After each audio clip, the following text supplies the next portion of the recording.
¿Cómo retomarlo? ¿Cómo hacerlo Precisamente, retroceder? en vez de entrar en la discusión de cuáles grupos son de qué naturaleza, y no desprecio Sí, esa señor. discusión, deberíamos aplicarnos a ver cómo resolvemos el desarrollo de unos cuantos territorios del En país. esta segunda parte de la entrevista, Iván Cepeda le dirá al país cómo le hará manejo a los grupos al margen de la ley en este país, cómo entrará a darle desarrollo a esos lugares en donde están estos grupos armados al margen de la ley y cuál es su constante comunicación con las Fuerzas Armadas para así entrar en confianza y poder llegar a copar los territorios. Muchas gracias por el apoyo, mil gracias por compartir mi contenido y mil gracias por seguirme. Continuemos. Algunas ideas concretas. Este gobierno ha firmado 5 pactos Sí, señor. territoriales, en donde están contenidas las obras básicas de infraestructura para desarrollar esos territorios. Tal cual. Y digamos, ahí hay en primer lugar una base que yo llamaría el Triángulo Dorado, dotar a los municipios en primer lugar de agua potable. Así Sin es. eso no podemos. Y el 80% de los municipios en Colombia no tienen agua potable. El 45% tienen problemas de energía. Sí, señor. Hay un altísimo porcentaje, casi similar al de la energía, de municipios que tienen problema de vías terciarias. Bueno, Es Entonces, si no desarrollo resolvemos territorial. esos 3 problemas inicialmente, ¿y cómo se resuelven? Bueno, acabo de mencionar cómo reorientar el gasto de las regalías, por ejemplo. Pero hagámoslo. También. No simplemente hagamos de esto un debate ideológico.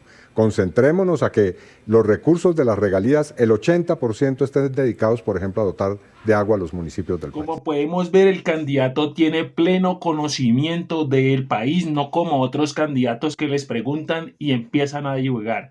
Tiene claro conocimiento, cómo le daría manejo, cómo entraría a reemplazar esas economías ilícitas en las que mandan estos grupos al margen de la ley. Pero continuemos. Mientras se logra ese desarrollo territorial, ¿qué hacer con esos grupos que ya crecieron y que siguen reclutando Pues, gente? ¿Cómo escuchen se bien. les Aquí frena? hay 2 vías. ¿Cómo se les frena Hay ese 2 vías y están claras. Hay que evaluar los diálogos que se han hecho, cuáles son sus resultados, cuáles han sido sus Bueno. premisas y sobre todo cuáles han sido sus logros y resultados. Y sobre esa base, pues, ver y hacer un balance de con quién y cómo. Yo de Habría- una vez adelanto esto. Sí. 2 principios claros. Primero, no es negociable atacar a la población.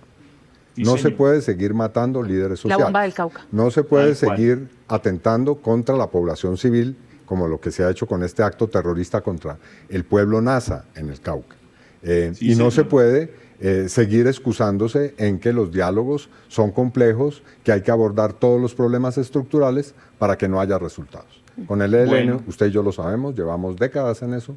Con el ELN señalo, un diálogo tiene que ser para resultados. Bueno, tal como están escuchando, el candidato Iván Cepeda tiene claro conocimiento de cómo manejará la paz total y cómo entrará a intervenir con estos grupos, pues es de público conocimiento que es una de las personas que ha manejado los procesos de paz en este país, tanto como el proceso de paz que supuestamente se dio final feliz con la FARC en este país. Pero continuemos escuchando porque viene una parte importante y que le interesa a todos los colombianos. Continuemos.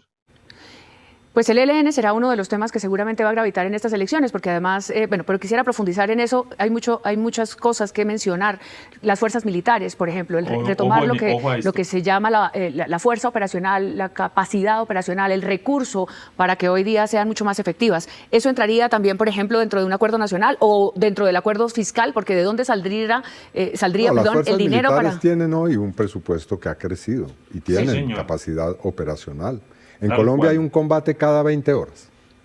Ese es el cálculo que tenemos. O sea que las fuerzas militares no están ni paralizadas ni están en los cuarteles. Eso es pura ficción de especialmente una de las candidatas que está en este debate. Sí, señor. ¿Usted tiene Y hay- contacto, digamos, regular, fluido con las fuerzas militares? Escuche. Sí, yo soy parte de la Comisión Segunda del Senado de la República y ese es un tema que nosotros todos los días, digamos, con regularidad abordamos por ser parte precisamente de esa comisión que tiene entre pues sus labores, el control político al orden público y a las fuerzas militares. Bueno, queda claro que tenemos un candidato que tiene pleno conocimiento de los grupos al margen de la ley, de cómo los tratará y habló claramente y de frente con el ELN. No se puede continuar en un proceso de paz en el cual no se llegue a un final feliz. se habló de las Fuerzas Armadas y que tiene clara comunicación con las mismas para que se acabe ese mito de que Iván Cepeda no quiere a las Fuerzas Armadas, tal y como fue el mito que montaron con el presidente Gustavo Petro, que fue el único que se atrevió a subirles el salario verdaderamente. Pero la pregunta aquí es para todos los colombianos: ¿creen ustedes que Iván Cepeda es el candidato más claro que hay entre los candidatos? Pues hace muy pocos días vimos un debate en el cual la mayoría de estos candidatos quedó, diría yo, fuera de base. Ahí se las dejo.